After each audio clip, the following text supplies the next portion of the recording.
Bien reçu et surtout bien reçu pour pouvoir parler d'une thématique qui nous est chère et chère à Charenton, c'est l'eau, le domaine de l'eau particulier. Alors, comme vous l'aurez compris, Charenton, ce n'est pas le nom d'un cocktail charentais sans alcool. On parle bien de l'eau, donc à travers un établissement public qui rayonne, j'irais, à l'échelle du département, voire au-delà, en fonction des différentes thématiques que nous allons avoir à traiter. Donc je vais prendre le temps de brancher mon PC, on va passer à une présentation que je vais vous faire, et je vais me présenter juste après, si vous me le permettez, bien sûr.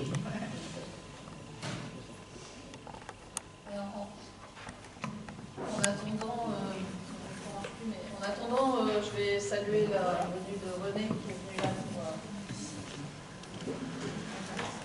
Il y a Marie Fragou également, voilà, qui pourront intervenir bien sûr. René Plateau, député.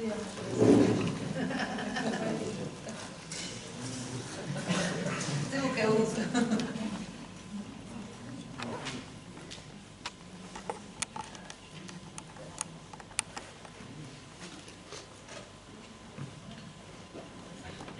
Voilà, parfait.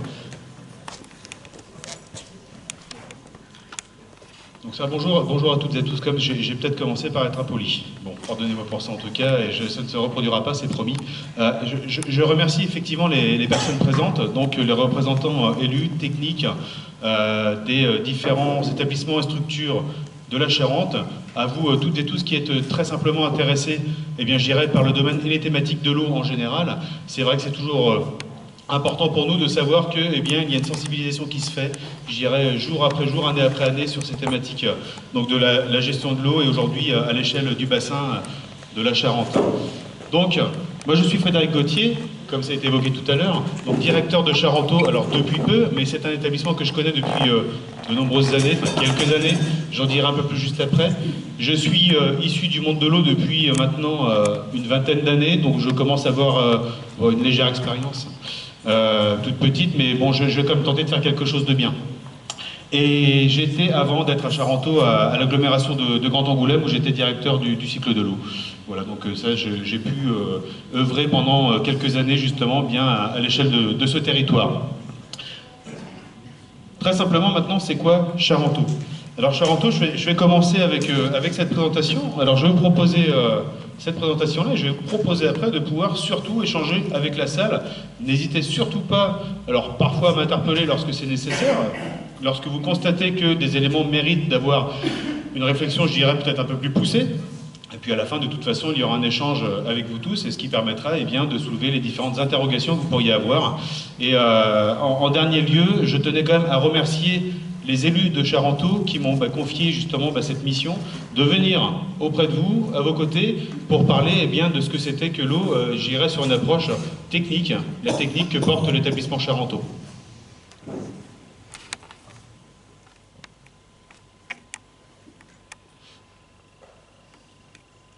Alors nos missions, et c'est quoi Charenton? C'est vrai que c'est vague. Alors, vague, c'est pas un jeu de mots, d'accord? Charenton, c'est un établissement public, ça faut vraiment l'avoir à l'esprit. C'est un établissement public donc, qui a été créé en 2014, donc sous une impulsion politique, une volonté politique de mettre en place un établissement qui regroupait d'autres entités qui existaient déjà avant. Donc là, vous avez par exemple toute cette partie, les compétences du département qui ont été transférées à Charenton sur la gestion donc, de l'assainissement et des milieux aquatiques. Il y avait le CHEP aussi, donc le CHEP qui est le syndicat d'harmonisation de l'eau potable, qui a rejoint donc, la structure Charenton, et des services de l'État, d'ingénierie publique, qui sont vraiment devenus des services d'ingénierie publique mutualisés au service des collectivités du département, et surtout au service, je dirais, in fine de la population, parce que nous traitons vraiment des sujets globaux, des enjeux systémiques de l'eau.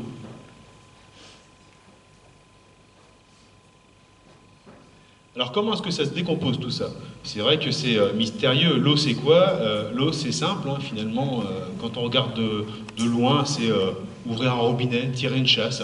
Pendant des années, on a dit à la population, vous ouvrez un robinet, tirez la chasse, nous nous occupons du reste. Voilà, on dessaisit un peu la population de tout ça, et puis finalement, on va gérer ça nous-mêmes. Mais est-ce que c'était la bonne solution? Je ne sais pas. Mais en tout cas, se dire qu'il y a comme des organismes qui travaillent pour pouvoir mettre autour de la table les différents acteurs et protagonistes, je dirais, des territoires, ceux qui ont justement une sensibilité plus ou moins proche donc avec le monde de l'eau, eh bien ça fait sens aujourd'hui. Et donc sur ces différentes compétences, qu'est-ce qu'on va retrouver? Eh bien l'eau potable, ça a été évoqué effectivement, et j'en reparlerai davantage encore tout à l'heure. Donc là maintenant, je vais prendre le temps de parler peut-être un peu plus des différents sujets qui sont en lien avec nos activités quotidiennes. Donc ça va être l'assainissement collectif, le non collectif, donc ils font partie vraiment, je dirais, des fondamentaux de Charenteau. Nous apportons de l'assistance aux collectivités. Ce qu'il faut vraiment avoir à l'esprit, c'est que Charenteau assiste les collectivités à travers ses compétences. Nous ne sommes pas maîtres d'ouvrage, c'est-à-dire que nous n'allons pas exploiter les différents sites de production, nous n'allons pas assurer le transport de l'eau, la collecte et la dépollution des effluents, par exemple. En revanche, nous accompagnons, nous conseillons, nous apportons l'ingénierie publique mutualisée aux collectivités pour qu'elles n'aient pas toutes à se doter de moyens qui pourraient être des moyens qui coûtent cher. Si chacun devait se doter d'un ingénieur pour une thématique en particulier, ça pourrait avoir un impact peut-être sensible sur, je dirais, le prix du mètre cube d'eau. Les milieux aquatiques aussi, donc ça c'est une thématique sur laquelle nous travaillons au quotidien avec des animateurs qu'on appelle de la CATER, qui traitent vraiment de ces sujets milieux aquatiques, GEMAPI, gestion des milieux aquatiques et prévention des inondations. Donc nous travaillons avec des différents syndicats de bassins de GEMAPI, de rivières qui sont sur le territoire. C'est en tout 16 adhérents qui sont, je dirais, proches de Charenteau et avec qui nous travaillons au quotidien. L'assainissement non collectif, donc une compétence qui est propre à tous les EPCI de Charente qui sont donc à la manœuvre pour que bien les contrôles soient réalisés au quotidien. Et donc nous assurons la veille réglementaire, nous assurons les différentes restitutions des éléments qui évoluent. À partir du moment où les règles changent, eh bien nous sommes là pour apporter, je dirais, tous ces éclairages aux collectivités du territoire charentais. Et enfin, dernièrement, nous avons intégré la gestion des eaux pluviales, donc à la demande de plusieurs collectivités. C'est une compétence qui ne fait pas encore aujourd'hui partie vraiment du fonctionnement de Charenteau, qui n'est pas dans les statuts. En revanche, nous avons une personne qui travaille exclusivement sur cette thématique. Alors vous allez me dire, il y a deux entrées peut-être sur la réflexion. Pourquoi maintenant uniquement? Ou alors même pourquoi est-ce que vous allez le faire, très simplement? Eh bien, quand on regarde l'eau, c'est un cycle de l'eau. Ce cycle de l'eau, ça prend tout en compte. On est vraiment sur une approche systémique et donc il faut considérer ces différents enjeux.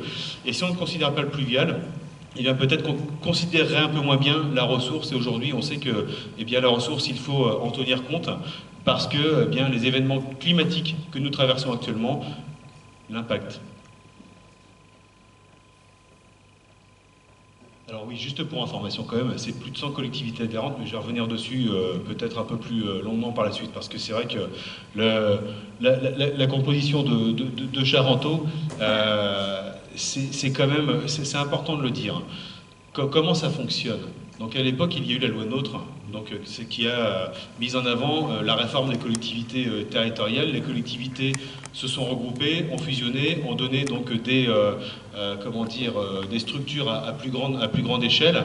Et donc sur les thématiques de l'eau potable, de l'assainissement, etc., que je viens de vous expliquer, eh bien il y a de nombreuses collectivités qui travaillent sur ces sujets-là. Donc Charenteau, c'est plus de 100 adhérents aujourd'hui. Et les adhérents donc, adhèrent à Charenteau, donc ça fait partie des statuts de la structure, et donc abondent, budgétairement parlant, pour que ça puisse fonctionner. Le département aussi est adhérent à Charenteau. Et nous avons un financeur qui s'appelle, que vous connaissez peut-être, qui s'appelle l'Agence de l'eau. Donc, qui est un financeur qui ne fait pas que apporter de l'argent, mais qui est un cadre pour nous, parce qu'il va structurer, je dirais, une dynamique à travers différentes missions, missions qui sont attendues pour pouvoir répondre à différents enjeux, et des enjeux dont nous allons parler juste après. Donc qu'est-ce que c'est que Charenteau? Donc déjà c'est un président avec des élus qui représentent tous les adhérents de la structure. Comme je vous l'ai dit tout à l'heure, c'est une structure publique, donc forcément il faut des représentants publics qui sont les élus de Charenteau. Donc le président qui est Michael Kenny, et aujourd'hui nous avons aussi donc le vice-président du département en charge du cycle de l'eau et aussi vice-président de Charenteau, Michael Villéger, qui est à nos côtés. Je te remercie d'être là aujourd'hui pour participer à cette présentation. Donc Charenteau, c'est une direction avec différents services. Ça c'est pour répondre vraiment aux enjeux que j'ai identifiés tout à l'heure. Nous sommes sur des compétences, donc 3 pôles vraiment identifiés. Donc la partie eau potable, donc un pôle eau potable, qui va traiter justement de toute la partie donc, de la préservation de la qualité de l'eau aux côtés des collectivités du territoire. C'est un service assainissement qui va traiter de l'assainissement collectif, des enjeux justement sur eh bien, la conformité des rejets, de ce qui va repartir au milieu naturel, et comment faire pour ne pas impacter ou à minima les milieux récepteurs qui vont prendre les effluents traités, comment faire aussi pour s'assurer que les réseaux sont en bon état de fonctionnement, etc. Donc ça, ce sont des choses qui sont faites à travers nos compétences. Et donc le service des eaux pluviales a rejoint ce grand service de l'assainissement. Et donc le dernier service thématique, qui est le service GEMAPI. Donc GEMAPI qui a travaillé avec les différents syndicats de bassins de rivière du territoire. Et à côté de ça, pour que ça fonctionne, parce que ça ne peut pas fonctionner seul. Il faut une structuration particulière. Ce n'est pas juste des agents qui ont travaillé sur une thématique qui vont faire que ça fonctionne bien. Donc il y a des services transversaux. Vous avez un service donc, de secrétariat général et de ressources humaines qui assure le fonctionnement de la structure avec toute la partie gestion de carrière, etc. Le service assistance à maîtrise d'ouvrage qui travaille sur toutes les thématiques. Donc on est vraiment sur une approche transverse. Donc les thématiques de l'eau potable, de l'assainissement, de la GEMAPI. Donc pour tout ce qui va être, je dirais, expertise un peu plus poussée, où on va élaborer des cahiers des charges, où on va suivre des maîtres d'œuvre qui vont travailler pour des collectivités, et à partir du moment où nous les accompagnons, eh bien, nous sommes en capacité de les soutenir eh bien, par rapport aux différentes actions qui sont mises en œuvre sur le territoire. Et un service support et développement, donc qui travaille sur tout l'aspect système d'information géographique, la géomatique, l'informatique, donc tous les outils que nous allons développer, mettre à notre disposition, mais surtout mettre à la disposition des collectivités pour qu'elles puissent avoir un accès, je dirais, premium à leurs données. Parce que les collectivités qui délèguent, parfois, n'ont pas un regard sur tout, ou un regard peut-être qui n'est pas toujours forcément éclairé. Donc nous sommes là aussi pour leur apporter cet éclairage à travers ce que nous pouvons capitaliser au sein de la structure. Donc dans nos missions à Charenton, alors, nous accompagnons les différents projets sur l'assistance à maîtrise d'ouvrage, la gestion des services publics, le suivi des travaux. Alors on est vraiment dans l'accompagnement, c'est vraiment l'essence de Charenton, c'est ce qu'il faut se dire. Nous sommes dans l'assistance aux collectivités. C'est pour ça que je répète, nous ne sommes pas maîtres d'ouvrage, nous ne gérons pas les réseaux. Par contre, à partir du moment où une collectivité lève la main pour que nous les accompagnions sur une thématique en particulier, eh bien ça fait partie des fondamentaux de la structure, nous y allons.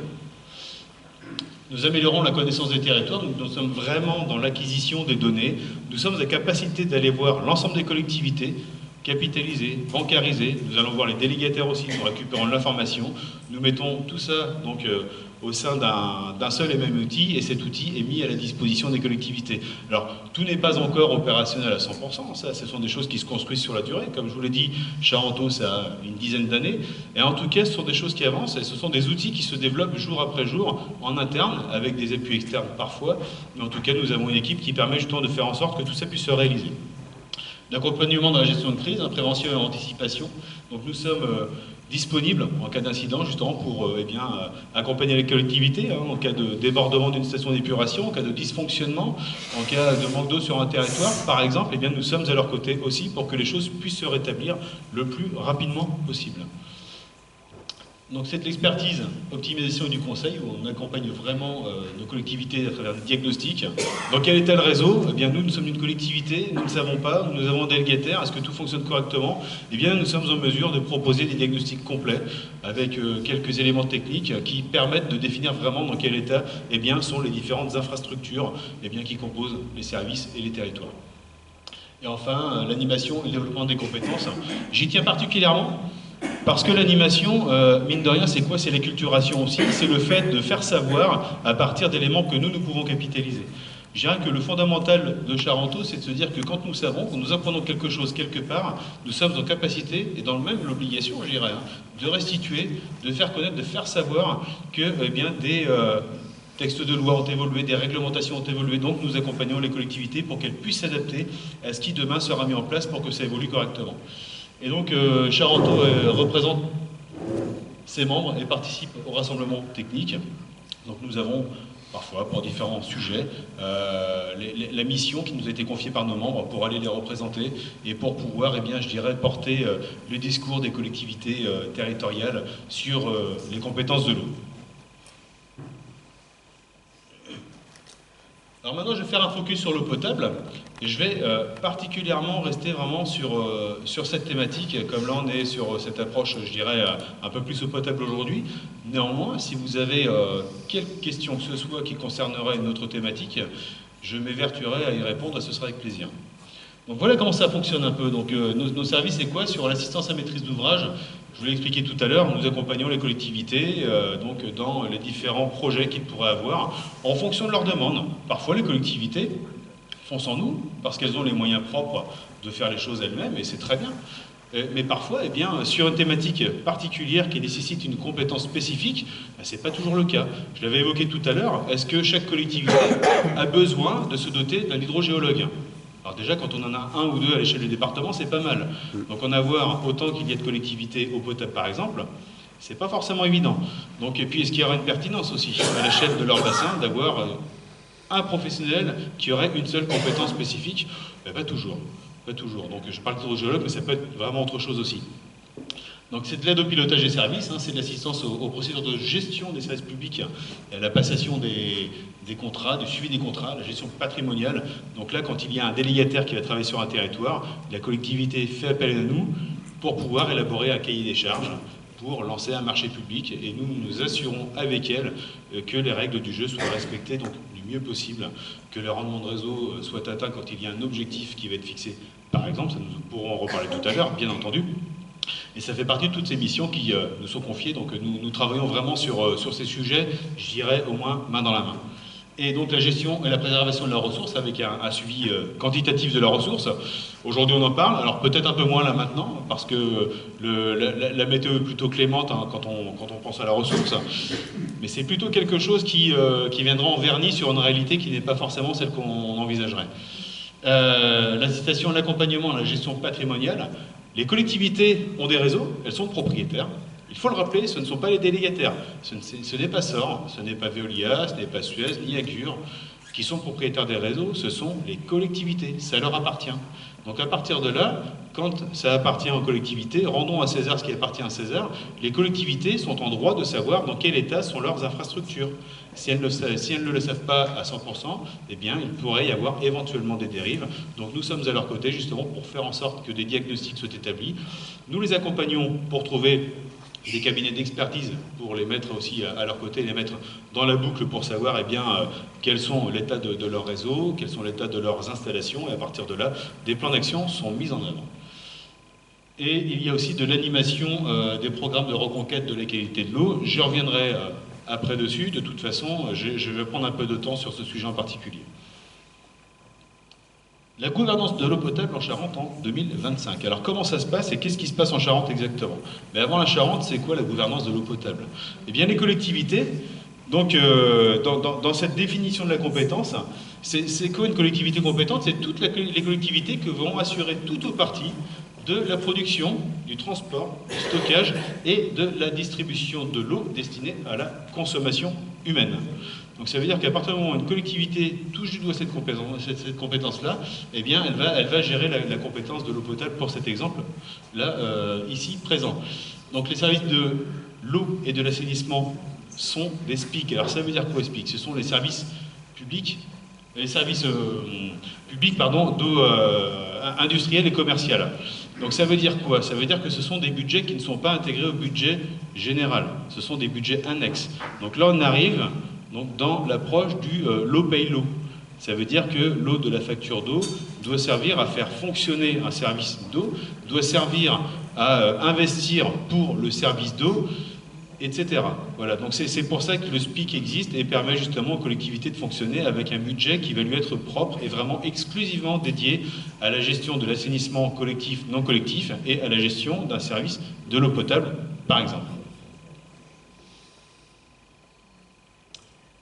En 2009, voilà ce que c'était. Là, on a une belle cartographie. Alors, je remercie mes services qui ont élaboré ça. Hein. C'est ce qu'est capable de faire Charenteau à travers ses techniciens.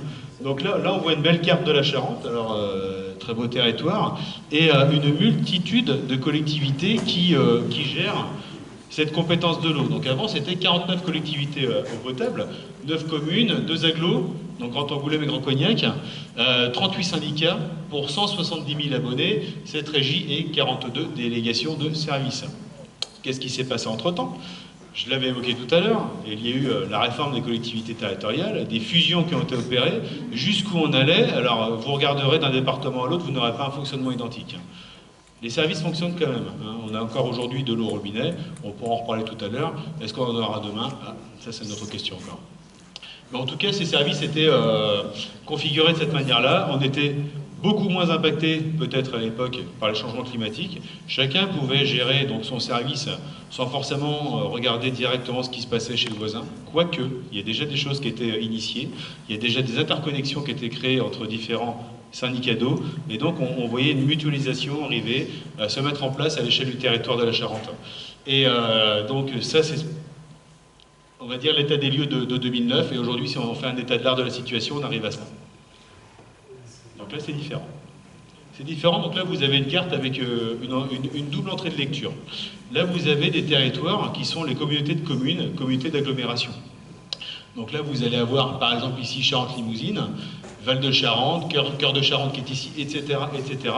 Et au sein de ces territoires, vous allez retrouver ce qu'on appelle des collectivités qui sont compétentes en matière de gestion de l'eau, des syndicats d'eau. Par exemple, là, vous avez le syndicat Nord-Ouest Charente qui va être géré à la manœuvre dans cette compétence sur cette partie du territoire et sur plusieurs collectivités. Le syndicat Nord-Est Charente, même chose qui va être sur plusieurs territoires. Donc là, on est sur une cohérence de bassin. C'est-à-dire qu'il y a eu des interconnexions qui ont été créées, il y a différentes ressources, et le tout mutualisé a donné justement naissance à ces différentes structures qui permettent d'assurer la compétence de l'eau à l'échelle du territoire. Et donc à l'époque, quand tout ça s'est mis en place, Charenteau a été installé aussi pour pouvoir assurer une forme de continuité, une pérennité de fonctionnement de ces différents services, parce que c'est pareil, la question revient même, est-ce qu'on doit se doter chacun de toutes les compétences et chacun de techniciens performants dans tous les domaines? Pas forcément, l'intérêt économique n'est pas toujours là. Donc la bonne économie d'échelle à l'époque avait été réfléchie à l'échelle de Charenteau et des différentes collectivités eau potable pour que le fonctionnement puisse se passer dans les meilleures conditions.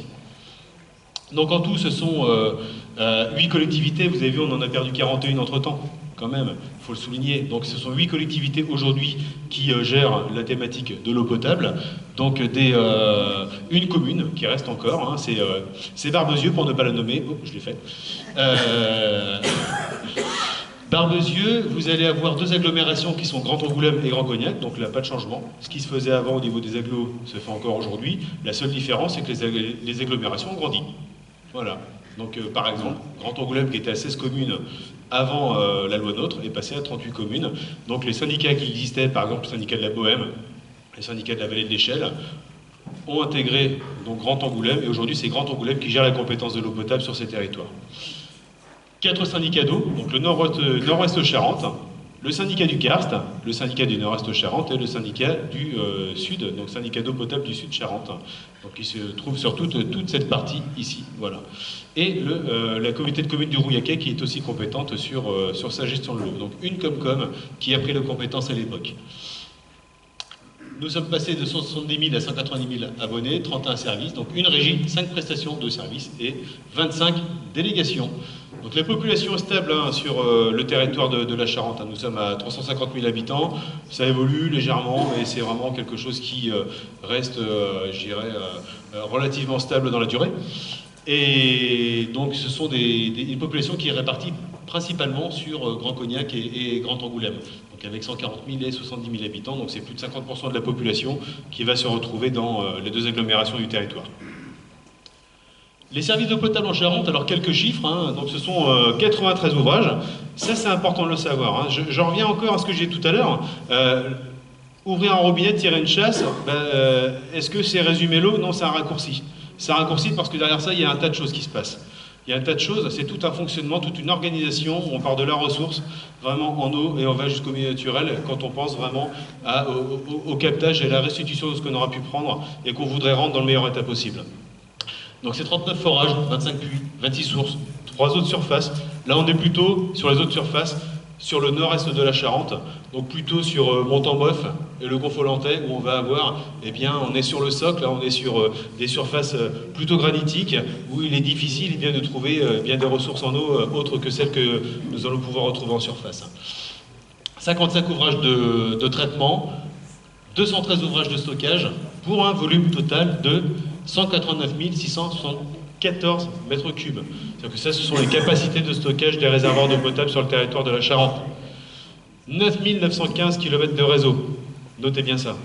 Ça, c'est très important parce que tout à l'heure, si vous le souhaitez, nous pourrons parler, et je suis sûr que certains d'entre vous voudront évoquer le sujet du rendement de réseau. C'est une des clés de compréhension, justement, de connaître le linéaire qui va exister sous nos pieds qu'on ne voit pas, malheureusement. Le bilan des volumes d'eau potable en 2023. 26 786 029 mètres cubes prélevés. 25 578 000 mètres cubes mis en distribution et plus de 19 millions consommés sur le territoire. Donc ça donne quoi? Ça donne un rendement de réseau à hauteur de 80% à l'échelle de la Charente. Ça donne, en gros, alors ce qu'on appelle un indice, on est proche de l'indice linéaire de perte, c'est 1,63 mètres cubes par jour par kilomètre d'eau qui ne sont pas distribués, tout simplement. Donc, variation des besoins d'eau potable. Alors, les volumes prélevés et consommés sont globalement constants d'une année sur l'autre, à peu près constants sur l'année. Il y a une activité touristique qui est, je dirais, relativement limitée, modérée peut-être sur la Charente, qui l'est toujours un peu plus que sur la Charente-Maritime, nos très chers voisins, je dirais, en aval du territoire. Les besoins liés au tourisme, donc ça je l'ai évoqué.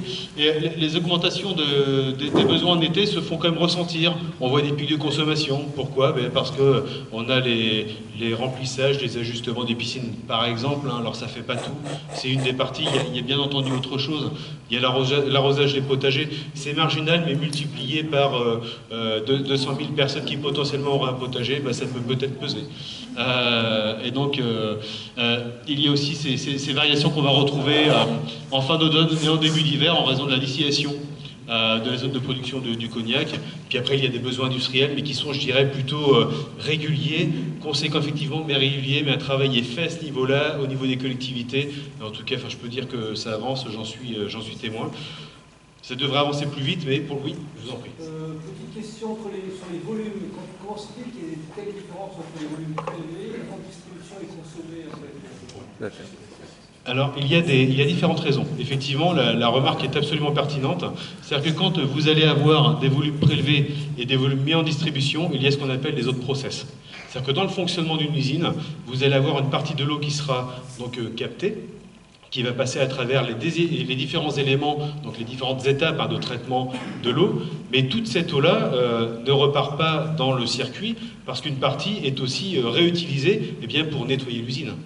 Et donc ces eaux sont plutôt chargées et sont retraitées après, avant d'être restituées pour la plupart au milieu naturel directement. Donc en gros, on fait une boucle tout simplement. Je prends l'exemple, l'usine du Pontil, qui est toute neuve, qui a été mise en service officiellement il y a 2 ans à peu près. Cette usine qui était très ancienne, avant, qui datait des années 60-70, qui était en 2 structures différentes. Il y avait une dernière structure plus récente qui fonctionnait pour assurer la continuité de service.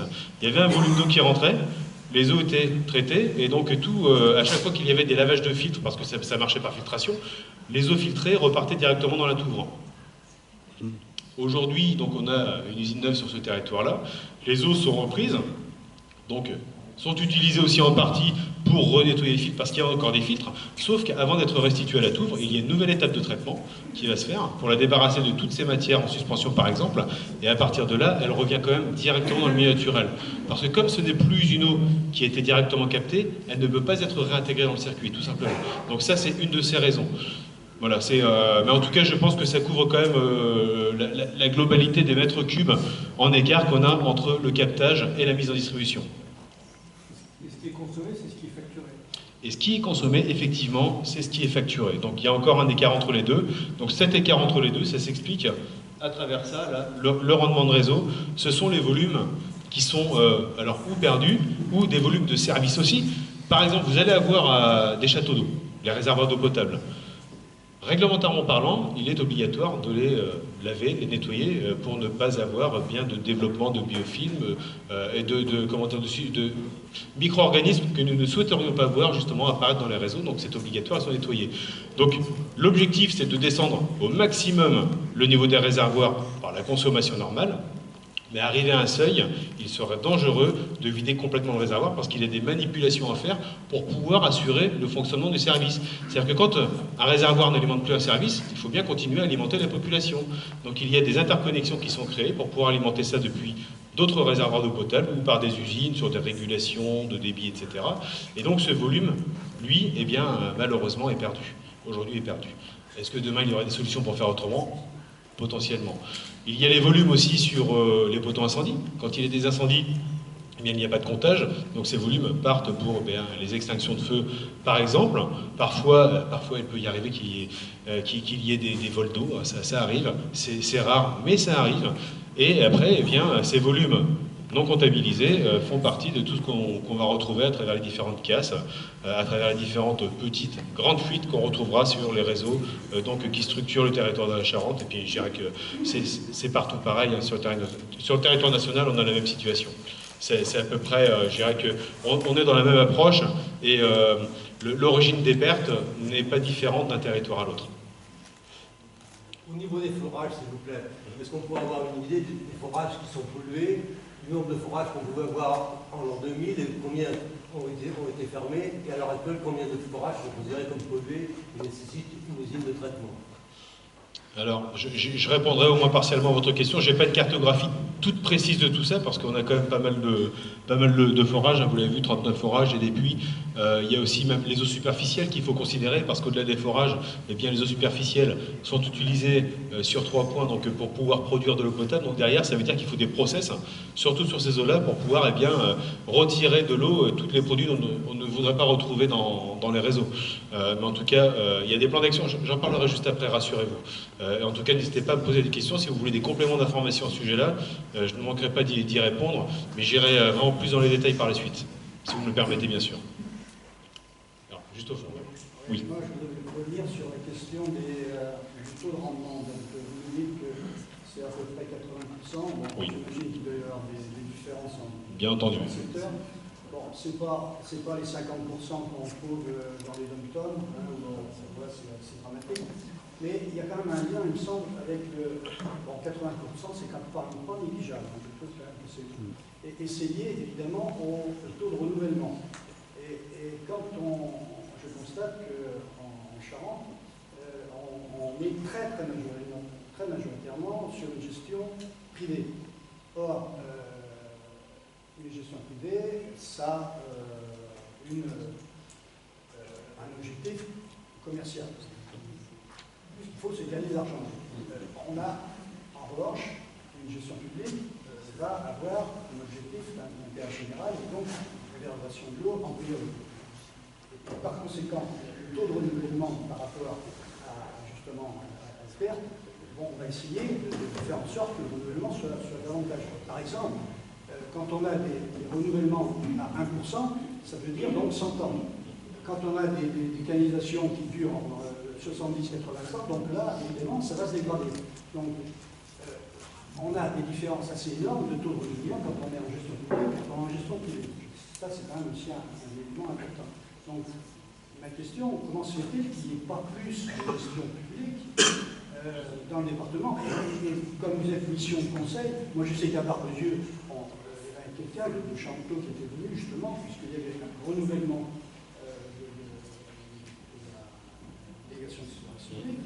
et finalement, l'agent, je ne l'ai pas trouvé convaincant sur la manière de présenter les avantages de l'un ou de l'autre. Voilà, donc c'est peut-être pas étonnant si on en est une situation de cet ordre en ce moment. Bon, alors, je ne sais pas si l'agent était convaincant ou non, en tout cas, il ne vous a pas convaincu. J'en déduis que c'est ça. Bon, si je peux me permettre de laisser la parole à Mickaël Villéger qui va vous répondre sur cet aspect-là, notre vice-président en charge de l'eau aussi, et vice-président au département. Oui, et puis pour la petite histoire, je suis vice-président de l'agglo de Rentrignac en charge des cycles de l'eau. Alors le renouvellement de réseau, il incombe à la collectivité. Donc que ce soit une gestion publique ou privée, c'est pas le privé qui renouvelle les réseaux, c'est toujours la collectivité qui en est propriétaire. C'est ce que précisait Frédéric en introduction. Donc la charge elle incombe à la collectivité de renouveler ce réseau. Pour vous donner un ordre d'idée, là aussi, Grand Cognac renouvelle à 1% son réseau, donc globalement une fois tous les 100 ans. L'enjeu, il est plus sur l'entretien du réseau que sur le renouvellement, puisqu'on a des conduites qui, au bout de 100-150 ans, peuvent être en très bon état si les conditions de pose sont cohérentes. Et puis d'autres canalisations qui, au bout de 30 ans, sont mortes parce qu'elles ont été posées dans des conditions défavorables, avec des cailloux qui viennent impacter la conduite, des mouvements de terrain qui viennent dégrader ces réseaux-là. Alors avec 1% de rendement de réseau, de renouvellement de réseau, donc sur l'agglo c'est 1500 km de réseau, donc on renouvelle 15 km chaque année, c'est 60 centimes par mètre cube sur la facture. Donc si on voulait aller 2 fois plus vite, ce serait 1,20 € sur la facture juste pour le renouvellement de réseau. Donc c'est des choix qui sont portés par la collectivité en se disant est-ce qu'il est pertinent de renouveler du réseau? Est-ce qu'il est pertinent de faire des travaux pour faire de la recherche de fuite? Donc c'est ces enjeux, c'est ce mix qui permet d'identifier et de mettre en place des stratégies. Donc c'est vrai que 1% de perte, c'est énorme. On a des collectivités qui ont des niveaux de perte bien plus faibles. On peut aussi imaginer, quand on a, et Frédéric le précisait, 9900 km de réseau sur le territoire de la Charente, aller chercher la fuite au milieu d'un champ, elle n'est pas forcément évidente à trouver. Donc il y a des compteurs de sectorisation qui sont mis en place, il y a des écoutes qui sont mises aussi en place sur ces secteurs-là. Donc on fait de la corrélation acoustique pour identifier le secteur concerné. Donc là il y a un vrai travail de fond qui est mené sur ces thématiques. Et l'objectif, c'est quand même d'éviter de prélever une eau dans le milieu naturel, de la traiter pour qu'elle reparte dans le milieu naturel et qu'elle ne serve à rien. Donc l'intention des collectivités, qu'elles soient en régie publique ou à travers un mode de gestion, délégation de services publics notamment, l'objectif de la collectivité, c'est quand même d'entretenir au mieux son patrimoine et de trouver le bon équilibre. Alors on peut rentrer dans les discussions des modes de gestion, c'est un vrai sujet. Et quand on regarde les modes de gestion à l'échelle d'une petite collectivité, la question se pose clairement en disant est-ce qu'on a les moyens nécessaires pour faire l'entretien de ce patrimoine. Typiquement, enfin, je donne un exemple, est-ce qu'il faut investir dans une mini-pelle, est-ce qu'il faut investir dans un hydrocureur, est-ce qu'il faut investir... Et en fait, ces moyens mutualisés, quand ils sont faits par du privé sur des échelles plus importantes, eux, ils arrivent à investir dans un véhicule qui vaut 200 000 € et le répartir sur plusieurs contrats. Si une petite collectivité le faisait aujourd'hui, s'il n'y a pas d'action de mutualisation, cet amortissement de l'investissement sur ce véhicule, typiquement, il pèse sur la facture de l'usager. Ce que disait Frédéric tout à l'heure, c'est que les budgets eau et assainissement sont des budgets étanches. Ça veut dire que l'eau paye l'eau, donc c'est les usagers qui contribuent à financer le service de l'eau. On ne peut pas prendre l'argent de l'eau pour le mettre sur le budget de la collectivité, et la collectivité, en théorie, elle ne peut pas abonder sur le budget eau et assainissement. Ça doit s'équilibrer dans cette démarche-là. Alors on a des stratégies aussi de certaines collectivités qui ont fait le choix d'avoir une tarification extrêmement basse, mais qui du coup ne peuvent pas renouveler suffisamment les réseaux. Et ça a été le cas de certaines régies sur certaines communes qui avaient une envie de dire voilà, il faut que l'eau elle dépasse pas 1 € du mètre cube. Sauf qu'avec 1 € du mètre cube, quand je vous dis qu'on consacre déjà 60 centimes pour renouveler 1% le réseau, les 40 centimes qui restent, ils ne permettent pas d'entretenir les châteaux d'eau, de faire fonctionner des usines, etc. etc. Donc inévitablement, dans ces situations-là, on fait moins de renouvellement de réseau et on a des rendements qui se dégradent. Ensuite, on a des cas particuliers, c'est-à-dire qu'en campagne, c'est pas forcément évident d'aller trouver la fuite sur une conduite qui fait 3 km qui traverse un champ, mais on a aussi la problématique des villes, où là, on a un nombre d'abonnés qui est plus concentré. Et globalement, qu'est-ce qui se passe quand on fait de la recherche de fuite? On fait des écoutes de nuit. Alors, pourquoi? Parce qu'on essaie d'identifier un bruit dans la conduite, un bruit de circulation d'eau. Alors si on écoute la journée avec la circulation des véhicules et les consommations des usagers, c'est toujours un peu compliqué d'identifier le secteur. Donc les écoutes de nuit, elles se font justement en se disant les usagers sont en train de dormir, éventuellement il y a une machine à laver qui va fonctionner ou un lave-vaisselle qui va fonctionner, mais entre 2h et 4h du matin, potentiellement il n'y a personne qui fait fonctionner sa machine à laver, les douches elles sont peut-être pas prises, etc. Donc ça permet d'affiner la recherche et vraiment d'identifier cette partie-là. Donc l'enjeu réel, il est vraiment sur l'enjeu de l'exploitation. Et c'est la stratégie qu'on a mis en place au niveau de la communauté d'agglomération de Grand Cognac, c'est de mettre un poids fort sur l'exploitation plutôt que de renouveler du réseau, même si on fait déjà 1% et que c'est supérieur à la moyenne nationale. C'est vraiment mettre un poids fort sur la réparation, puisque quand on vient réparer, identifier, rechercher, ça nous coûte beaucoup moins cher que de remplacer des kilomètres de canalisation. Donc c'est un mix, il faut vraiment trouver l'équilibre. On a eu des investissements apportés parce que, vous l'avez suivi, hein, on avait des conduites qui faisaient état de chlorure de vinyle monomère, des vieilles conduites en PVC qui relarguaient des polluants. Donc il y a des investissements qui ont été portés sur ces thématiques-là. Mais les renouvellements de réseau, ils se font en règle générale quand il y a des travaux d'aménagement de bourg en préalable, en se disant ça ne sert à rien de revenir dans 5 ans, casser tout ce qui a été fait. Donc on met ces investissements dans cette démarche-là. Et tout le reste, on est vraiment dans une logique de réparation. Bon, j'espère que j'ai répondu à vos interrogations sur ce point. Non. Alors, qu'est-ce que vous... Complètement. Mais, alors, sur la question de la mutualisation, rien n'empêche des GIP d'être mutualisés aussi. Donc, cet argument, pour moi, ne va pas forcément... Comme je vous le disais, en fait, on est sur des budgets étanches. Donc la mutualisation moyen, elle est plus compliquée. Et c'est ce que sait faire le privé aujourd'hui. On a des règles publiques qui font que un service qui investit dans un moyen... donc après, l'autre logique, ce serait de dire on trouve un privé qui achète le matériel et qui loue tel équipement, tel jour, tel jour, tel jour. Mais là aussi, c'est parfois un peu compliqué parce que tout le monde peut en avoir besoin le même jour. Donc c'est pas toujours très simple en fait. Si on prend la Charente-Maritime, il existe quand même une régie qui s'appelle le RES 17, qui est relativement importante et qui permet effectivement une mutualisation pour l'ensemble des communes aux alentours de La Rochelle. Donc, alors, c'est évidemment possible. Pour refaire un peu l'histoire, en 2017, il était question de création d'un syndicat départemental pour le secteur de la Charente. Et les présidents de syndicats d'eau de l'époque étaient hostiles à la création d'un syndicat départemental. Donc voilà, on fait aussi avec le choix des élus qui étaient en place à cette période-là. Et ça, il faut aussi accepter le choix démocratique de certains. Voilà. Certains ont milité pour la création d'un syndicat départemental, d'autres défendaient leur syndicat local. Donc ça a été extrêmement complexe. Et si vous voyez la cartographie telle qu'elle a été présentée tout à l'heure par Frédéric, pour pouvoir continuer à exister sur certains territoires, on a des petits bouts de secteurs qui débordent pour maintenir l'existence de syndicats d'eau, puisque la loi NOTRe, à l'époque, elle précisait qu'il fallait être sur 3 EPCI pour pouvoir continuer à maintenir un syndicat d'eau. Donc certains syndicats ont essayé de trouver des solutions pour mettre en œuvre ce maintien de syndicats en allant chercher une commune sur le périmètre voisin.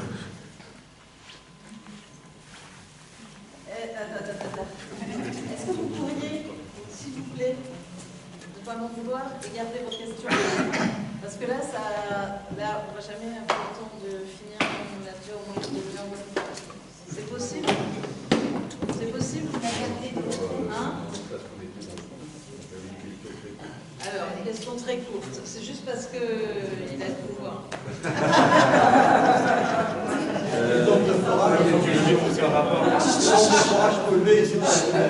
Merci, je vais être très court. J'ai entendu les 60 centimes par kilomètre pour renouveler un réseau, par mètre cube, pardon. C'est le coût par mètre cube que vous facturez. Est-ce que vous avez une idée de l'augmentation des coûts que vous allez avoir par rapport à la dépollution et notamment avec ce qu'on vient de découvrir, les PFAS, c'est-à-dire les charbons actifs ou l'osmose inversée? Est-ce que vous avez une idée de ce qui va arriver pour le prochain? Sur le traitement des PFAS, on est quand même bien concerné sur le territoire. Globalement, quand on investit dans une usine de traitement qui n'est pas en place, il faut mettre à peu près 3 millions d'euros dans une usine. Donc après, on l'amortit sur 20, 30, 40 ans, peu importe, c'est des choix de collectivité là aussi. Et puis, il y a tout ce qui est charbon actif, notamment. Et là, ça dépend du taux de concentration dans le milieu naturel. Quand on regarde la démarche appliquée, sur certains secteurs, on a des ouvrages très profonds qui sont extrêmement contaminés au PFAS. Alors qu'on aurait pu imaginer que ce sont des ouvrages de surface qui sont contaminés. Donc qu'est-ce qu'on fait? On réduit en fait le prélèvement dans le milieu profond, on va augmenter le prélèvement sur d'autres secteurs pour avoir un mix qui nécessite moins de traitement.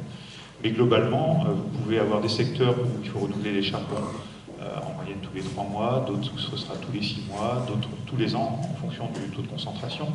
Et ces charbons ne traitent pas que les PFAS, ils vont traiter aussi le SA-métolachlore, des éthylatrazines et tout ce qu'on peut retrouver dans certains secteurs. Et donc ces charbons, en fait, ils ont des fissures et le charbon, il vient capter ces molécules, ces métabolites de pesticides, et quand ils sont saturés, il faut les renouveler.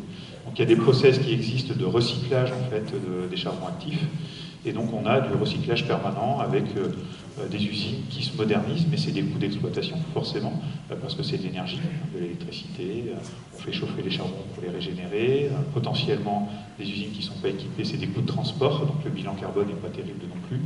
Donc en fait la question elle est aussi relativement complexe puisqu'il n'y a pas une vraie réponse, il n'y a pas une solution extrêmement pertinente.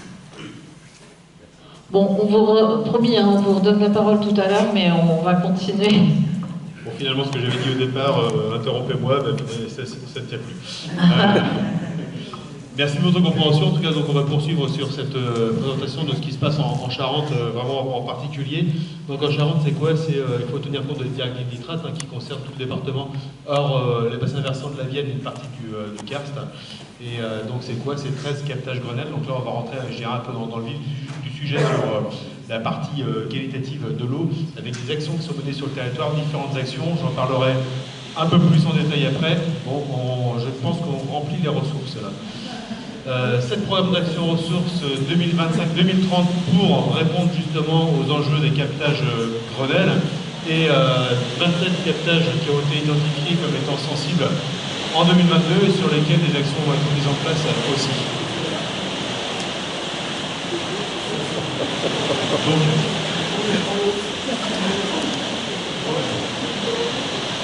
en ce qui concerne les textes quantitatifs de la ressource, c'est assez marrant que ça arrive à ce moment du chapitre de présentation. On va peut-être répondre à certaines interrogations d'ailleurs aujourd'hui. Donc le contexte météorologique, ça tombe bien. La pluviométrie sur l'année hydrologique 2024-2025 est à la moyenne. Alors c'est à la moyenne aux alentours de 757 mm, donc pour une normale à un peu plus, 772, on est vraiment sur la moyenne à l'échelle du département. Ce qu'il faut savoir, si on devait reprendre l'année précédente avec une des précipitations beaucoup plus intenses, beaucoup plus durables aussi, c'était une année exceptionnelle, il faut vraiment le garder en tête, des années 2023-2024, on n'en aura pas tous les ans, très clairement, on ne va pas dans cette direction-là. Mais on était plutôt aux alentours de 1300-1400 mm, donc de septembre à septembre, 2023-2024. Donc on peut dire qu'il y a eu beaucoup d'eau. Et ça va pouvoir répondre à ce que je vais vous présenter par la suite, parce que là c'est vrai qu'on peut voir le cumul de précipitations sur l'année écoulée, là c'est hop là, je me trompe. C'est en vert là sur le bar graphe là, et la moyenne qui est juste à côté. Donc on peut se dire, bah oui c'est vrai, quand on prend le chiffre total, c'est cool, on a la moyenne. Bah oui mais non, regardez bien, parce que là on a comme des épisodes où on cartonne, on est à 128 mm alors qu'habituellement la moyenne c'est 62, là ici on est à 113 alors qu'on est à 71. Mais à contrario, on va avoir des périodes de l'année où quand on attendait 87 ou 90 mm, on est plutôt à 45. Donc ça veut dire quoi ça? Je pense qu'il faut garder le prisme en tête, et à mon avis vous l'avez dans la majorité, ce prisme du changement climatique. C'est-à-dire que même s'il pleut autant tous les ans, on ne parlera pas de 2023-2024, il ne pleut plus de la même manière. Clairement, c'est-à-dire que quand il va pleuvoir, ben voilà, on a un peu ce qui se passe dehors. Merci pour l'illustration, je ne sais pas qui saluer, mais en tout cas, c'est plutôt pratique. Mais c'est vrai que ça va arriver de manière intense, ça va être sur une durée plus ou moins longue, Mais en tout cas, quand ça va tomber, ça va tomber. Est-ce que nos sols sont adaptés à ça? Est-ce que les différentes étapes d'urbanisation, etc., permettent eh bien, d'encaisser tout ce qui va arriver là maintenant ou ce qui arrivera demain? Eh bien, pas forcément chaque fois. Je pense que les derniers événements l'ont prouvé. Je ne parlerai pas d'un match Toulon-La Rochelle qui a été annulé justement pour cause de précipitations intenses il y a à peu près une semaine, mais ça part de là. Très clairement, ça part de là. Moi, je dis pas ça parce que j'aime le rugby. Mais je dis quand même. Alors, en tout cas, on va quand même arriver sur des périodes qui vont être de plus en plus marquées justement par ce changement climatique. On va être sur des précipitations qui sont modifiées, et on va être sur des périodes qui vont être de plus en plus sèches, durables et surtout chaudes. Donc là, surtout, ne pas confondre la canicule et la sécheresse. Ce sont deux choses absolument différentes. Il ne faut pas non plus confondre météo et climat. Alors, c'est peut-être un peu enfoncer une porte ouverte, mais je pense qu'il faut le rappeler, parce que c'est important. La météo, c'est ce qu'on vit là maintenant. Le climat, c'est tous les changements qui vont nous impacter durablement. Sur ce qui se passe sur une journée, demain il fera beau, c'est pas grave. Donc si vous avez prévu un barbecue, ça pourrait passer. Par contre, est-ce que dans 20 ans, 30 ans, on pourra envisager un barbecue en été? Peut-être qu'on ira moins dehors. Parce que quand il fera 43, 44, peut-être 45 degrés, on aura du mal à sortir. Bon, par contre, le barbecue en novembre sera envisageable. Il y a peut-être des côtés positifs finalement. Vous pouvez réfléchir, je vous laisse 2 heures. Donc je vais être plus court, c'est promis. Donc voilà comment ça se passe à peu près en Charente. Vous avez une nappe libre, ici. Vous voyez en rouge, cette partie-là. C'est important de le dire. Ça, ce sont des endroits où l'eau potable est quasi. Alors c'est génial parce que sur ces nappes-là, on a un volume extraordinaire. C'est une nappe qui va réagir aux différents phénomènes de précipitation, qui va se recharger, restituer. Il y a de l'eau, hein. Globalement il y a de l'eau. Sauf que comme elle se recharge rapidement, elle peut aussi capter quelques petits produits aussi rapidement. Donc elle est plus rapidement atteinte, donc perturbée par je dirais, les différentes activités humaines qu'il peut y avoir sur les territoires. Vous allez avoir d'autres fonctionnements. Tout à l'heure, je parlais du socle. Là, on est vraiment sur des nappes superficielles. On est vraiment sur toute la partie donc, des cours d'eau dans lesquels eh bien, l'eau va être captée pour être rendue potable. Donc là, peu de capacité de stockage ici. On est sur le socle granitique. Donc il n'y a pas beaucoup de solutions. C'est comme ça. Et puis après, il y a toute la partie sud ici. Alors là, on est sur donc des nappes libres. Qui sont, d'autres nappes qui sont sur le territoire. Nous avons le Carse de la Rochefoucauld qui permet d'alimenter une grande partie du territoire de l'agglomération, donc ça veut dire qu'en proportion une partie du territoire de la Charente, mais quand même à l'échelle de l'agglomération. Et sur le sud, nous allons retrouver donc des nappes captives sur le Turonien, donc une eau qui est datée, qui aurait entre 1500 et 3000 ans à peu près, en fonction de l'endroit où on va aller la puiser, donc qui est potentiellement marqué par certains contaminants sur différents endroits parce qu'il y a aussi le Turonien libre, donc qui réagit aussi aux intempéries. Mais pour le captif, aujourd'hui, on est sur une eau qui est de bonne qualité, qui nécessite peu de traitement. Donc on est vraiment sur le traitement sanitaire, réglementaire, avec potentiellement de la filtration et de la chloration. Voilà pour ça. Pour la suite, donc, comment ça se passe après tout ça? Donc l'état des nappes, on va faire un état des lieux, un tour de raison. Je vais pas passer 5 minutes sur chaque slide, sinon je pense qu'on va rater l'apéro et le repas après. Ce serait dommage, mais en tout cas c'est important de faire un point d'étape sur ça. C'est très important. Parce que là vous allez regarder comment ça va évoluer, comment ça va réagir en fonction eh bien, je dirais de ce qu'on va retrouver comme type de ressources. Est-ce qu'on est dans du libre, est-ce qu'on est dans du captif? Comment est-ce que ça va réagir? Regardez, là on est sur une nappe libre, là on est sur le secteur de Ruffec. Voilà, 2024, on voit cette courbe bleue qui a réagi donc très très bien par rapport aux différentes intempéries 2023-2024, qui restitue jusqu'à août-septembre, période où les précipitations ont enfin commencé, parce qu'on attendait un peu plus de beau temps à l'époque. On part à peu près tous plus ou moins en vacances. Donc c'est sympa l'été avec le soleil, mais pas que. Le tout c'est de se dire qu'on peut quand même recharger nos ressources, parce que si on n'a plus d'eau, il n'y a plus de vie après derrière, et ça devient embêtant. Donc voilà pour ce point, donc 2024-2025. Donc ce qu'il faut voir, c'est qu'au niveau de la moyenne interannuelle, du piézomètre de Ruffec, quand on compare ça à l'année 2024, on voit donc les maximums qui sont enregistrés ici. Là, on dépasse les courbes habituelles vraiment. On a atteint un plafond qu'on a dépassé. D'ailleurs, on a créé de nouveaux seuils maximum. Donc ça, c'était très intéressant. Mais ça, c'est... regardez le remplissage qu'on retrouvait donc, sur le début 2025, et, c'était lié à tout ce qui avait pu tomber avant, qui avait gentiment rechargé ces ressources, mais ces ressources qui, une fois qu'elles sont rechargées, se déchargent aussi très vite. Et regardez, à partir du moment où on va sur 2025, eh bien, il y a une réaction qui s'est faite. Consommation, fonctionnement des systèmes hydrographiques, et donc baisse de nos niveaux. Et là, 20 avril, qu'est-ce qui s'est passé? Super précipitation, on se prend 100 mm d'un coup. Vous voyez comme ça réagit très vite. Hein. Ça nous a sauvés. Ce qu'on s'est pris là, dernièrement, donc sur le, j'irais, premier trimestre plus, ça nous a permis de passer, j'irais, une saison à peu près correcte, avec des ressources en eau qui n'ont pas été trop mises en danger, qui ne nous ont pas trop impacté. Heureusement qu'il y a eu ce morceau-là.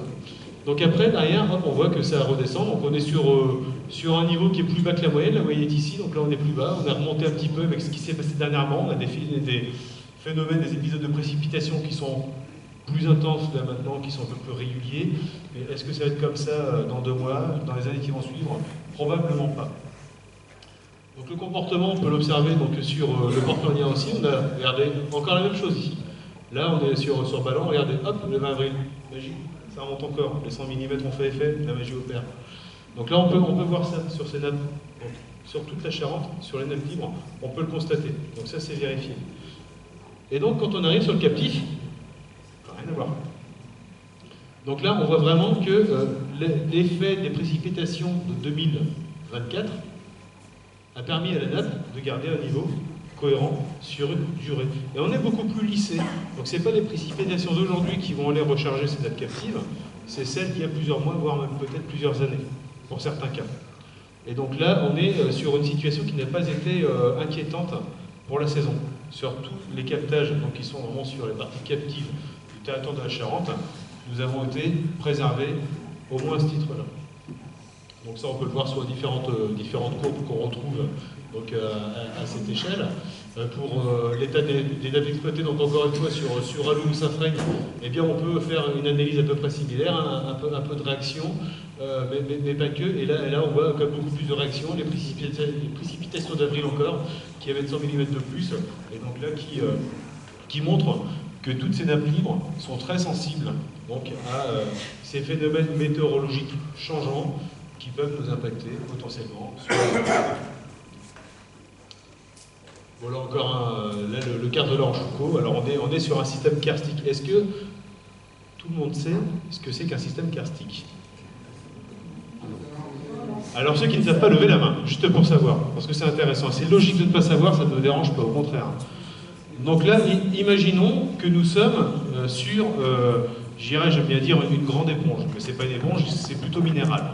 C'est une éponge un peu dure pour gratter la vaisselle. Là, on est sur un système qui va être poreux, qui est sous nos pieds, qui s'étend sur plusieurs centaines de kilomètres carrés, donc qui part du nord de l'agglomération et qui va jusqu'à, ça va, la Rochefoucauld et un peu au-delà, donc sur une grande partie du territoire. Et ce système-là va capter de l'eau, donc par infiltration, donc au niveau, alors imaginez par exemple la forêt de la Bretonne, là on va récupérer de l'eau, qui va récupérer de l'eau aussi par eh bien, les différents cours d'eau qui existent sur le territoire du nord, Bandia, Tardoire et Bonnieure. Donc qui vont être les principales sources d'alimentation, enfin une des principales sources d'alimentation donc, de ce karst. Mais le karst, lui, réagit, le karst est vivant. Donc ce gros bloc de pierre poreux, lui, va absorber toutes les précipitations. C'est-à-dire que si vous vous trouvez sur Agri, sur la Rochefoucauld, sur ces territoires-là, Jaulde même par exemple, eh bien l'eau qui va tomber va s'infiltrer, va percoler, va être filtrée et se retrouver dans le karst, par exemple. Donc c'est comme ça que lui va réagir. Donc c'est pour ça qu'il réagit très bien. Donc hop, 100 mm d'un coup, ça monte, ça recharge le niveau du karst. Là aujourd'hui, on est sur un niveau qui est correct, on est sur un débit qui est de l'ordre de 6 mètres cubes seconde à peu près. Voilà, on est à 5,66 sur le 28 septembre. Il est arrivé qu'on ait moins de 4. Ah, c'est faux, j'ai écrit vite, pardon.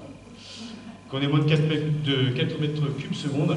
Et en tout cas, c'est un système qui apporte une eau, je dirais, de qualité, qui a nécessité la mise en place d'une usine, je dirais, performante, parce que derrière, il y a un enjeu stratégique, dans la mesure où on alimente un bassin de population très important. Donc, cette ressource est de qualité, néanmoins, il faut savoir la préserver. Donc, c'est ce qui est fait aujourd'hui à travers différentes démarches.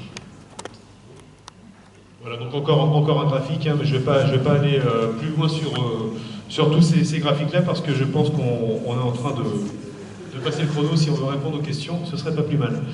Donc l'état des ressources, donc les précipitations, comme je l'ai évoqué tout à l'heure, sont au niveau de la moyenne, avec une année hydrologique 2023-2024 excédentaire. Donc la situation de début 2024 25 se situe dans la moyenne, avec des indicateurs de niveau des eaux souterraines proches des moyennes interannuelles. Voilà, c'est ce que j'expliquais. Je ne vais pas revenir sur ce sujet-là parce que je l'ai expliqué sur les différentes diapos juste avant. Et là, la période de rechargement des nappes souterraines a juste débuté, donc depuis septembre il pleut. Mais il a plu avant, ce sont les pluies d'avant qui commencent vraiment à recharger ces nappes, là, qui commencent à retrouver, je dirais, un niveau qui nous permettra, j'espère, de nous mettre en sécurité sur l'eau potable. Les captages sensibles. Donc là, il y a un sujet par rapport à ça, un captage sensible. Donc on va prendre en considération les pollutions ponctuelles et accidentelles et les pollutions diffuses. Donc là, imaginez, vous avez une citerne de produits, de carburant, etc., qui va se renverser à proximité d'une aire d'alimentation de captage. Eh bien, il y aurait une pollution qui serait ponctuelle et accidentelle. Par contre, l'activité humaine générale, qu'elle soit industrielle, agricole ou autre, va engendrer des pollutions qui sont diffuses. C'est-à-dire que on va aller impacter les sols, et les sols donc, vont voir les gouttes d'eau qui vont percoler, récupérer différentes molécules, et donc recharger ces nappes, libres en particulier, et apporter quelques produits qu'on ne voudrait pas voir. Donc qu'est-ce qui est mis en place? Donc 2009, à Grenelle de l'environnement, ont été identifiés 500 captages classés prioritaires. Le but, c'était de travailler exclusivement à travers ces captages prioritaires sur le monde agricole. Ça avait été fait. Après, il y a eu les captages sensibles, vraiment, où on a commencé à se dire, mais il n'y a pas que le monde agricole, derrière il y a aussi le monde industriel, et comment on sensibilise l'ensemble des acteurs sur cette gestion de l'eau, sur la gestion de nos sols, pour éviter d'être impactés, je dirais, à long terme et durablement et de manière sensible. Conférence environnementale en 2013, 500 nouveaux captages classés prioritaires, et 2022, stratégie nationale élargie auprès des captages dégradés dits sensibles, je viens d'en parler. Donc les captages sensibles à définition, ce sont des captages qui présentent des sites de sensibilité aux pollutions diffuses nécessitant une attention particulière. Donc effectivement, des plans d'action sont en train d'être montés au sein des collectivités. Nous les accompagnons lorsqu'elles en font la demande, mais l'objectif, c'est de partir à la reconquête de nos ressources à l'échelle de la Charente, et le service public est à la manœuvre pour que ça se passe. Tout à l'heure, on parlait des difficultés éventuelles que nous pourrions rencontrer. Eh bien, je dirais que la première, c'est de se dire que nous ne sommes pas tout seuls à travailler sur la question. Il faut mettre autour de la table tous les acteurs. Tous les acteurs. Donc c'est le monde industriel, c'est le monde agricole, et il faut qu'on travaille ensemble, qu'on comprenne les enjeux de chacun. Parce qu'effectivement, il y a les enjeux de l'eau potable, mais il y a les enjeux économiques du monde agricole, du monde industriel, et si chacun ne regarde pas ce que fait l'autre, forcément, il y aura toujours de l'opposition, et nous n'arriverons pas à avancer. Donc comment faire? Eh bien, le tout, c'est de savoir se parler dans un premier temps. C'est pas une solution miracle, il faudra faire encore beaucoup de choses, mais il y a des choses qui sont engagées aujourd'hui, des actions qui sont menées sur le terrain, et ça commence à faire, évoluer la vision de ce que doit être la gestion de l'eau à l'échelle du territoire de la Charente. Excusez-moi, oui. Je vois des personnes qui prennent des photos. Est-ce que vous pourrez nous transmettre, et on transmettra à tout le monde? Oui, tout à fait. Parce que bien la sûr. photo, c'est voilà. Oui, tout à fait. Voilà, Tout à fait. Bien sûr. Et puis, on est un petit peu en décalage, donc... Faut que j'aille plus vite.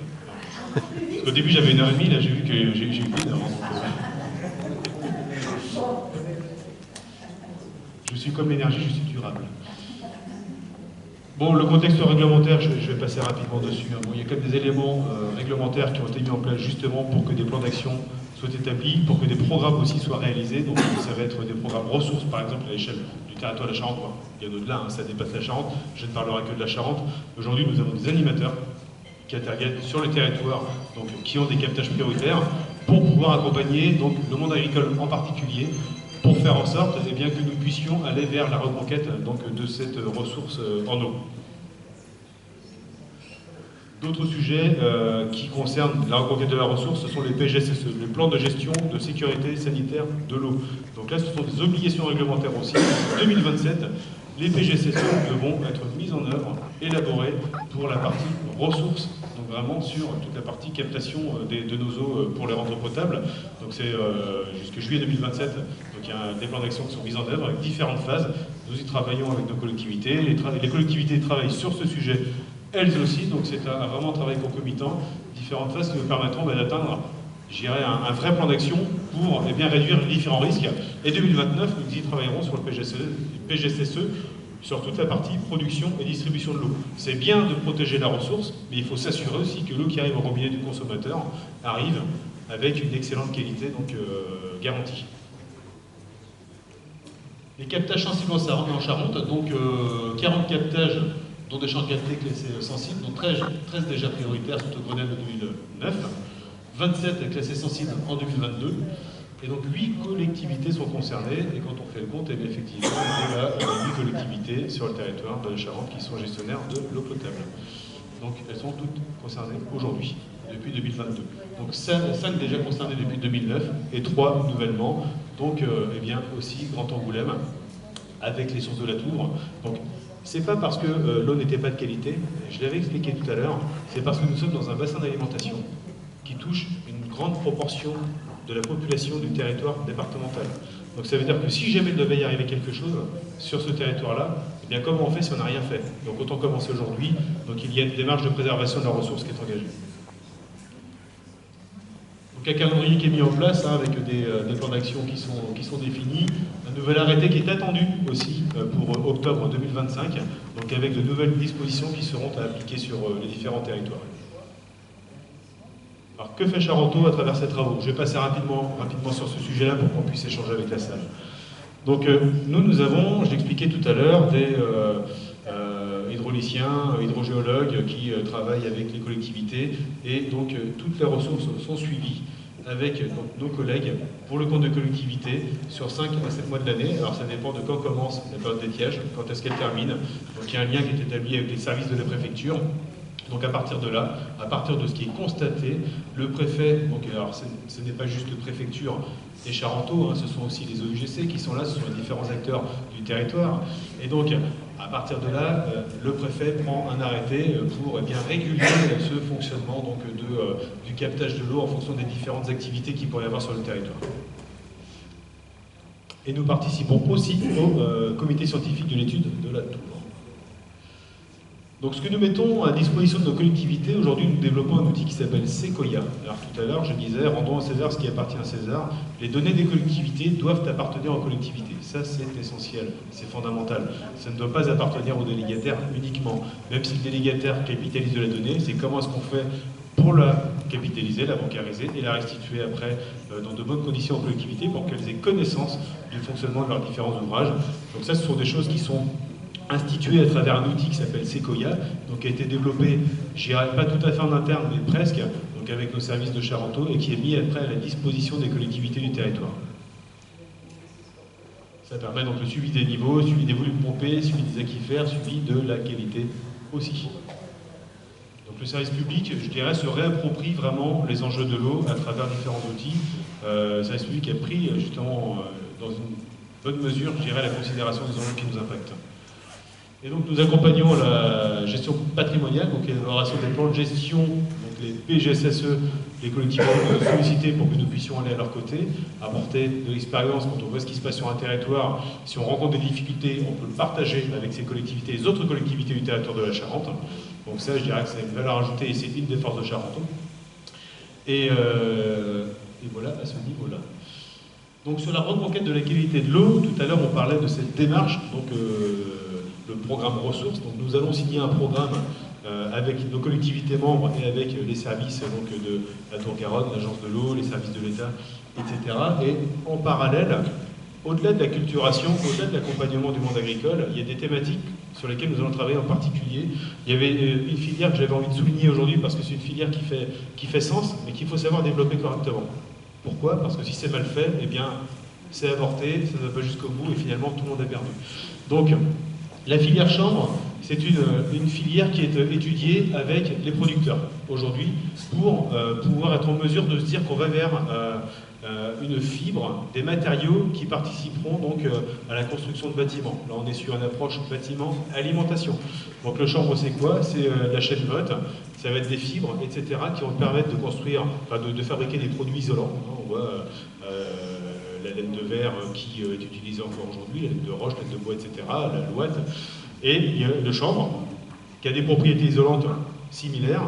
Et l'avantage qu'on a à travers ça, c'est qu'on est sur une plante qui est à très bas niveau d'intrants et qui est très peu gourmande en eau. Donc c'est-à-dire qu'elle passe très bien les périodes de canicule, de sécheresse. Donc elle peut passer des saisons avec très peu d'apport en eau. Donc quand on est sur des aires d'alimentation de captage par exemple, si on a ce type de culture, au moins sur une partie de cette aire d'alimentation, eh bien on peut potentiellement préserver la ressource. Le tout c'est de se dire encore une fois qu'on met tout le monde autour de la table. Parce que c'est bien d'avoir de la production, d'avoir le matériau, mais c'est qu'est-ce qu'on en fait derrière. Donc il faut mettre le monde industriel autour de la table, parce qu'il faut la transformer cette chambre-là, enfin ce chanvre, il faut le transformer, il faut le rendre exploitable par celui qui va l'utiliser. Donc le monde du bâtiment après derrière. Donc il faut aussi le convaincre, parce qu'il faut qu'il y trouve un intérêt économique, bien entendu. Donc quand on arrive à trouver le bon équilibre, quand on arrive à placer les curseurs au bon endroit, eh bien ce sont des projets qui peuvent avancer, et aujourd'hui nous commençons à mettre tout le monde autour de la table pour que ce projet avance, parce que c'est un projet vertueux. Alors ça pourrait être le chanvre, là aujourd'hui c'est le chanvre, ça pourrait être le miscanthus, ça pourrait être le lin, ça pourrait être la lucerne, il y a plein de choses comme ça qu'on peut envisager. En tout cas, surtout, et pas forcément de la monoculture. Et demain, là j'arrive sur la fin. Donc ce que fait Charenteau à l'échelle du département, j'avais envie de souligner deux sujets, c'est j'irai en partenariat avec nos collectivités membres, c'est l'élaboration du schéma directeur départemental d'alimentation en eau potable. Donc, à quoi ça sert? Eh bien, très simplement, ça sert à mettre en musique tout ce qui se passe au niveau de la Charente. On met vraiment, encore une fois, autour de la table tous nos acteurs, les acteurs du territoire, les collectivités compétentes en matière de gestion de l'eau, et on se dit dans quel état sont nos ressources, quels sont les enjeux climatiques qui pourraient nous impacter demain, et comment est-ce qu'on va évoluer jusqu'à 2030, 2040, 2050 par rapport à ces différentes gestions donc, de l'eau à travers le territoire de la Charente. Et à partir de là, c'est aussi comment est-ce qu'on peut s'interconnecter quand il y en a besoin, et peut-être même travailler avec les départements voisins, parce que l'eau ne s'arrête pas à la frontière départementale, elle va bien au-delà, et surtout en Charente.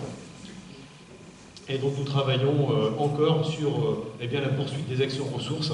Ça fait partie, je dirais, de notre fil rouge. Il y a un programme qui s'arrête, mais il y en a un nouveau qui démarre derrière. On n'arrête pas surtout cette démarche-là d'acculturation et d'accompagnement des acteurs agricoles du territoire pour que ça puisse fonctionner dans de très bonnes conditions. Et nous travaillons aussi sur l'étude de reconquête sur le captage sensible. Voilà, pour ça, je vous remercie de votre attention. Merci beaucoup.